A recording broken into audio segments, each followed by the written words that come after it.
됐어요? 자, 안녕하세요. 오늘은 말씀으로 살기 두 번째 시간 같이 이렇게 보내도록 하겠습니다. 사람들은요, 행복하게 살길 원해요. 그렇죠? 그래서 행복하고 싶어 하는데 행복하게 사는 것이 너무나 어려워요.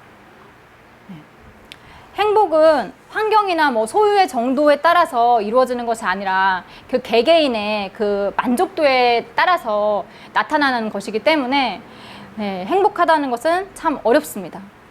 어떤 사람은 부자이면서도 불행한 사람이 있는가 하면 가난하면서도 행복한 사람이 있어요. 또 어떤 사람은 부모님이 두 분 다 계신데도 불구하고 행복한 사람이 있는데, 아니 불행한 사람이 있는데, 어떤 사람은 부모님이 둘 다 안 계셔도 행복하게 잘 사는 사람들도 있죠. 막 최첨단으로 막 엄청나게 멋진 집에서 사는 사람이라 할지라도, 능력이 엄청나게 많은 사람이라 할지라도 불행할 수 있어요. 어떤 사람들은 그래서 도시 생활을 너무 힘들다 보니까 뭐 행복을 위해서 시골로 내려가거나 뭐 제주도까지 내려가서 자신들의 행복을 찾아서 살기도 하는데요. 그렇게 함에도 불구하고 열심히 뭐 취미 생활을 찾거나 함에도 불구하고 이게 행복하지 못한 사람들이 있어요. 마음 한구석에 있는 그런 허전함은 이렇게 어느 누구도 채워줄 수 없는 거죠. 그 허전함을 채우기 위해서 사람들이 밤마다 술을 또 많이 마신다고 합니다. 자, 그러면 질문 들어갈게요. 하나님을 믿는 사람들은 행복할까요? 이 자리에 계신 여러분들은 지금 행복한 삶을 살고 계신가요? 네. 그러면 우리가 행복하기 위해서 필요한 것은 뭘까요? 제가 행복의 사전적 의미를 알아보기 위해서 찾아봤는데, 행복이란 삶의 충만한 만족과 기쁨을 누리는 것이라고 합니다. 그러니까 만족과 기쁨, 이 두 가지가 행복을 위한 아주 중요한 요소라고 할 수 있는 거죠. 자, 그런데 여러분들은 언제 만족을 얻나요? 언제 기쁨을 누리나요? 우리 이런 찬양 많이 하죠. 주님 한 분만으로 나는 만족해. 자, 이 찬양을 부르실 때 만약에 여러분들이 진심으로 우러나와서 그 찬양을 부르신다면 여러분은 이미 행복한 사람입니다. 그런데 이 찬양을 부르긴 하는데 마음속에 만족함이 없다면 도대체 왜 그럴까요? 많은 사람들이 입으로는 하나님만으로 만족합니다 라는 고백을 하면서도 실제로는 하나님만으로 만족하지 못하는 사람들이 많습니다. 왜 만족함이 없을까요, 도대체? 여러분들은 무엇이 지금 부족하시나요? 왜 이렇게 우리에겐 없는 게 많을까요? 그건 바로 우리 안에 있는 욕심 때문입니다. 그래서 오늘의 주제는 욕심 다스리기를 잡아봤습니다. 야고보서 1장 15절에 보시면요. 욕심이 잉태한 즉 죄를 낳고 죄가 장성한 즉 사망을 낳느니라 라는 말씀이 있죠. 아주 유명한 말씀이죠. 이 말씀의 대표적인 사람이 구약에 나옵니다. 열왕기상 21절에 보시면 아합 왕이라는 사람이 나와요. 이 아합 왕은요, 이스라엘의 왕이었기 때문에 당연히 왕은 모든 필요한 것들이 다 있었겠죠. 없는 게 없는 사람이 바로 왕이잖아요. 권력도 있고 돈도 있고, 그죠? 사람들의 명망도 높고 그런 사람인데, 어떻게 보면 세상에서 가장 성공했다고 할 수 있는 그런 사람인데, 이제 그 사람이 어느 날 그냥 한 밭을 보게 돼요. 한 포도원이 그 사람 눈에 딱 들어옵니다. 그래서 그걸 딱 보고 나니까 아, 저기다가 나의 그 채소밭을 만들었으면 참 좋겠다라는 생각이 들었나 봐요. 그래서 그 밭에 포도원의 주인을 찾아서 이 포도원을 나한테 파십시오라고 했어요. 그랬더니 그 포도원의 주인이 나봇이었거든요. 근데 그 나봇이 죄송한데 이 땅은 우리 조상이 물려준 땅이기 때문에, 유산이기 때문에 제가 팔 수가 없습니다. 죄송합니다 하고 거절을 했어요. 자, 아합 왕의 반응은 어땠을까요?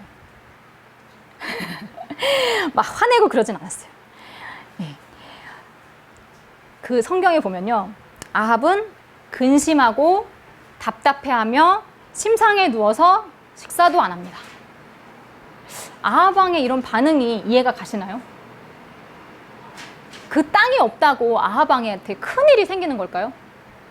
네. 그 땅이 없어도 아하방은 이미 너무 많은 것을 이미 가지고 있기 때문에 충분히 잘 살 수 있어요. 그럼에도 불구하고 막 근심하면서 어떡하나 근심하면서 막 답답해하고 밥도 못 먹을 정도로 잠도 잘 못 잘 정도로 그렇게 힘들어합니다. 그냥 사지 못한다는 말을 들었으면 아 그런가 보다 안타깝네 하고 넘어갈 수도 있는 일이었음에도 불구하고 아하방은 이런 반응을 하는 거죠. 왜 그랬을까요? 그 아하방의 마음속에 이미 그 땅을 갖고 싶은 욕심이 들어갔기 때문이에요. 갖고 싶다는 그 욕심이 그의 마음을 어지럽히기 시작한 거죠. 그래서 침대에 누워서 밥도 못 먹고 쉬하듯 이렇게 있는 겁니다. 꼭 아이가 장난감을 안 사준다는 부모님 앞에 쉬하는 것처럼 그렇게 비슷한 행동을 하는 거죠. 자, 그러면 아하방만 이런 걸까요? 우리라고 다를까요? 우리도 하나님을 믿으면서도 여전히 욕심이 있습니다. 하나님을 위해서 우리가 많은 것을 버렸다고 해요. 나는 하나님 때문에 이것도 버리고 이것도 버리고 이것도 버렸어요 라고 같이 막 나누기도 합니다. 그런데 실상 시간이 지나고 나면 시간이 흐르고 우리의 이렇게 믿음이 막 조금 이렇게 약해지고 하면 우리가 스스로 버렸다고 생각했던 그것들을 하나하나 다시 취하는 그런 경험들을 해보셨을 거예요. 그러니까 실상 우리가 하나님을 믿는다면서 버린 것은 얼마 되지 않는 거죠. 자, 만약 이런 경험이 없으시면 정말 하나님의 은혜라고 할 수 있겠죠. 요한일서 2장 16절에서 17절 말씀 보면요. 이는 세상에 있는 모든 것이 육신의 정욕과 안목의 정욕과 이생의 자랑이니 다 아버지께로 쫓아온 것이 아니요 세상으로 쫓아온 것이라. 이 세상도 그 정욕도 지나가되 오직 하나님의 뜻을 행하는 이는 영원히 거하느니라. 우리는 신앙생활을 하면서 그런 세상적인 정욕들을 하나하나 버려야 합니다. 그런데 우리는 하나님 뜻보다는 세상의 것을 따르기를 더 좋아해요. 하나님의 뜻을 막 행하려고 하면 온몸에서 쥐가 나죠. 너무 힘들어요. 안 하고 싶어요. 아, 이거 왜 이렇게 기도를 앉아서 오래 하는 것이 힘든지, 말씀을 읽으려고만 하면 막 졸음이 오는지, 하나님의 뜻을 따르는 것은 너무 어려워요. 그런데요, 세상의 것을 쫓기에는 너무 쉬워요. 그리고 너무 하고 싶어요. 우리 마음이. 하지 말라고 하면요, 더 하고 싶어요. 자, 다시 이야기로 돌아와서요. 자, 아하방이 그 욕심이, 그 포도원에 대한 욕심이 생긴 그 첫 번째 발단은요, 보고 난 후에요. 보니까 욕심이 생겼어요. 그동안은 그 땅을 안 봤겠어요? 돌아다니면서 봤겠죠. 근데 그 전에까지는 이 땅이 자기 눈에 잘 들어오지 않았는데 갑자기 눈에 확 띈 거예요. 가지고 싶다는 욕심이 딱 들어온 거죠. 그러고 보니까 그걸 안 가지면 안 될 것 같은, 막 안 가지면 죽을 것 같은 생각이 막 들기 시작하는 거죠.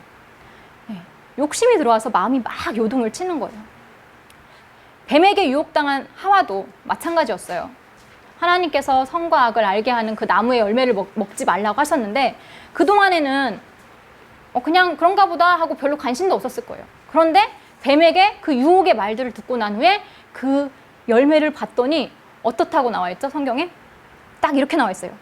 먹음직도 하고 보암직도 하고 지혜롭게 할 만큼 탐스럽기도 하다, 이렇게 나와 있어요. 그 마음 가운데 욕심이 들어가니까 그게 너무 좋아 보이는 거예요. 안 먹고 배길 수가 없어요. 그리고 나만 혼자 먹을 수 없어요. 남편한테도 줘야 돼요. 너무 좋으니까, 눈에 너무 좋아 보이니까. 자, 아하방이나 하와나 자기들의 욕심에 끌려서 미혹에 당하고 맙니다. 그리고 시험에 들게 되죠. 하나님의 말씀을 선택할지 욕심을 채울지, 이게 항상 우리 인생 가운데 선택이 되는데 아하방과 하와는 하나님의 말씀이 아닌 자신들의 욕심에 이끌려서 죄를 짓고 마들죠. 야고보서 1장 14절에 이런 말씀이 있어요. 오직 각 사람이 시험을 받는 것은 자기 욕심에 끌려 미혹됨이니. 우리 또한 마찬가지입니다. 어떻게 보면 우리는 더 어려운 환경 가운데 살고 있어요. 왜냐하면 보는 것이 넘치는 시대잖아요. 여러 다양한 매체를 통해서 우리는 다양한 물건들을 보거나 아니면 사람들의 생활 스타일들을 보면서 아, 저거 갖고 싶다 할 수 있는 게 너무 많이 있어요. 싶은 마음이 생기는 것까지는 괜찮아요. 그죠? 그럴 수 있어요. 보면서 갖고 싶다 이렇게 마음이 이렇게 들 수는 있는데 그 마음이 이제 커지기 시작하면 문제가 되는 거죠. 마음이 커지면 갖지 못하게 되면 아하방처럼 답답해져요. 갖고 싶은데 어떻게 하면 가질 수 있을까? 잠도 못 자고 계속 그것만 눈에 아른아른 거리는 거죠. 그래서 그걸 어떻게 가질 수 있을까 막 머리를 굴리기 시작합니다. 방법을 찾고 막 다른 사람들한테 조언도 구하고 어떻게 보면 도움도 구하고 하면서 방법을 찾아요. 그렇게 열심히 했는데도 잘 못 가지잖아요. 그러면 이제 화가 나기 시작합니다.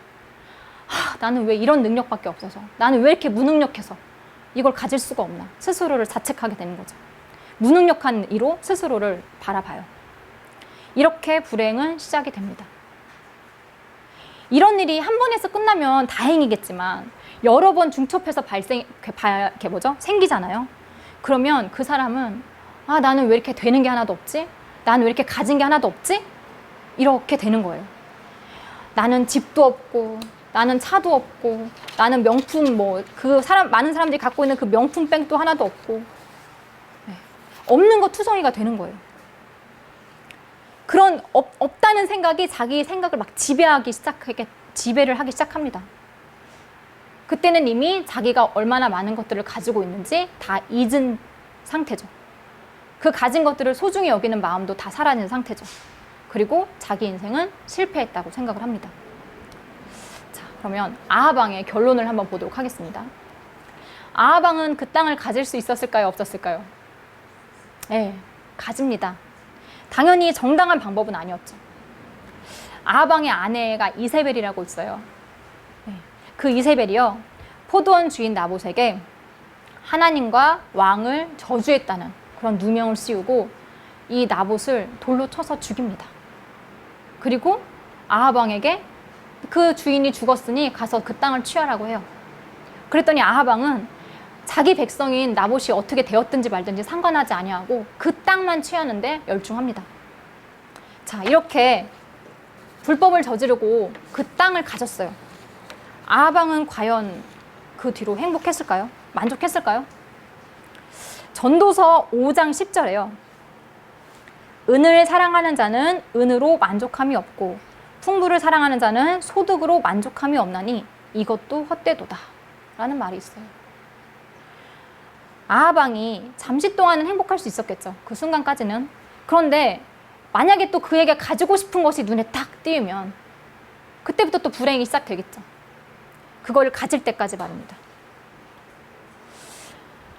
물론 내가 가진 것만으로 만족하며 산다는 것이 오늘날 같은 소비가 이렇게 풍성한 그런 때에는, 소비 시대에는 또 특별히 이 유행에 굉장히 민감한 대한민국에서는 쉽지 않아요. 어려운 일입니다. 만약에 친구가 명품 가방을 하나 메고 왔어요. 그럼 자기도 갖고 싶죠. 회사 동료가 차를 새 차로 멋진 걸로 바꿨어요. 그럼 나도 차를 바꾸고 싶은 마음이 들어요. 누구나 순간 그런 마음이 들 수 있죠. 그런데 어떤 사람은 그 마음에서 그 생각이 딱 들어왔을 때 내 상황이 이러니까 가질 수 없으니까 털어버리자 하고 털어버리는 사람이 있어요.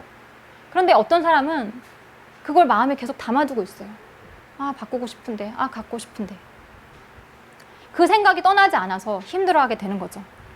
가지고 싶은 것이 만약에 내가 쉽게 얻을 수 있는 거라면 문제가 되지 않지만 그렇지 않는 것이라면 우리의 마음은 계속 어려울 수밖에 없습니다. 그것을 단념할 때까지 말입니다. 아합도 단념하지 못해서 결국 죄를 짓고 말죠. 죄의 결과는 뭘까요? 사망입니다. 자, 아합 왕은요, 그 일 후에 엘리야를 통해서 하나님의 뜻을 전해 듣습니다. 열왕기상 21장 19절 후반절에 보면요, 개들이 나봇의 피를 핥은 곳에서 개들이 너의 피, 곧 내 몸의 피도 핥으리라 라고 말씀하고 계세요. 또한 여호와의 말씀이 내가 재앙을 내게 내려 너를 쓸어버리되 내게 속한 남자는 이스라엘 가운데 매인자나 노인자를 다 멸할 것이요 라고 하셨습니다. 또 그의 아내 이세벨에게도요, 개들이 이스라엘 성읍 곁에서 이세벨을 먹을지라 라는 끔찍한 말씀을 하셨죠. 그들의 마지막 죽음도 끔찍했겠지만 그들의 영혼 또한 구원을 얻지 못했습니다. 욕심이 잉태한 즉 죄를 낳고 죄가 장성한 즉 사망을 낳느니라. 딱 그 말씀대로 되었죠. 요즘에는요, 미래에 대한 불확실성 때문에 이렇게 욜로족이라는 새로운 용어가 생겼어요. 이 사람들은 인생은 한 번뿐이다. 그러니까 you only live once. 이 앞에 이니셜을 하나씩 따서 욜로족이라고 해서 이렇게 그런 삶을 살고 있는 그런 삶을 사는데 그 삶의 모토가 그들의 삶의 모토가 뭐냐면 현재 자신의 행복을 가장 중시하며 소비하는 삶을 사는 거래요. 즉 미래를 위해서 무언가를 준비하기보다는 현재의 만족을 위해서 어떻게든 현재 행복을 찾기 위해서 사는 거죠. 너무 안타깝죠. 행복하지 못한 삶 가운데, 이렇게 시대 가운데 행복을 찾기 위해서 이렇게 노력하는 모습이기 때문에 너무 안타깝다 볼 수 있죠. 하지만 세상의 그 어떤 것으로도 우리는 행복할 수 없습니다. 만족할 수 없습니다. 자, 모든 것을 다 가졌던 솔로몬. 솔로몬도 모든 것이 헛되다고 반복적으로 말을 하고 있죠. 무엇을 가져도 결국 전부 사라질 것들 뿐이에요. 그렇기 때문에 우리는 무엇이 중요한지 그것을 생각해야 합니다. 욕심이 생길 때마다 우리가 하나님께 주세요, 주세요 하고 떼를 쓰는 것이 아니라 그것이 진짜 나에게 필요한 것인지 하나님께 여쭤봐야 됩니다. 때로는 내가 나한테 이건 정말 나에게 좋은 거다라고 생각했던 그것이 나를 오히려 궁지로 몰아넣을 수도 있는 거예요. 돈에 약한 사람은 돈을 주면 그 돈 때문에 궁지에 몰리게 되겠죠.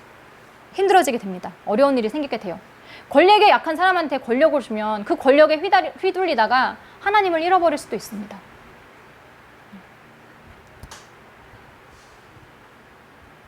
우리가 하나님만으로 만족한다고 고백할 때, 그리고 그것이 진짜 나의 고백이 되었을 때 하나님은 그때 우리에게 필요한 것들을 채워주실 것을 믿습니다. 우리가 더 이상 그런 것들에 휘둘리지 않는다는 것을 하나님께서 인정하시고 이렇게 아실 때 우리에게 그 귀한 것들을 맡겨주시는 거예요. 생각해보세요. 어떤 사장님이 믿지 못할 직원한테 좋은 것들을 맡길 수 있겠나요?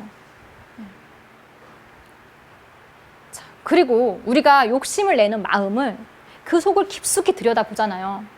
그러면 그 안에는 자기 만족뿐만 아니라 다른 사람들한테 인정받고자 하는 그런 마음이 내재되어 있어요.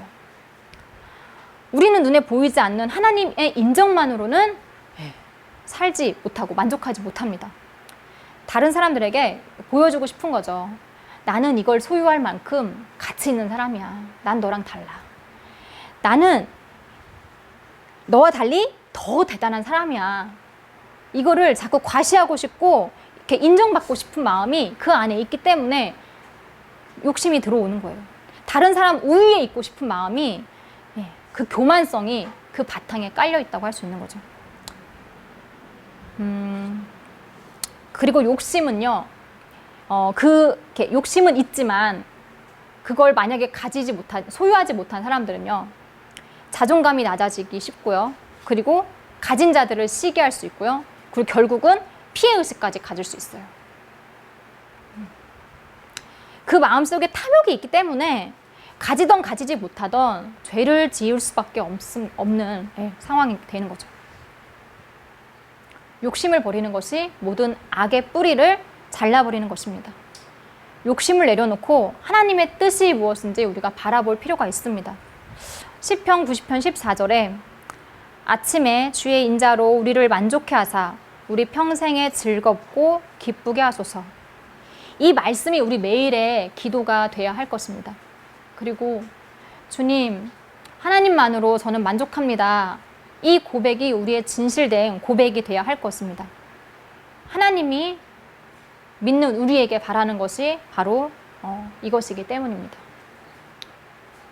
네, 오늘 말씀 여기까지 하도록 하겠습니다. 감사합니다.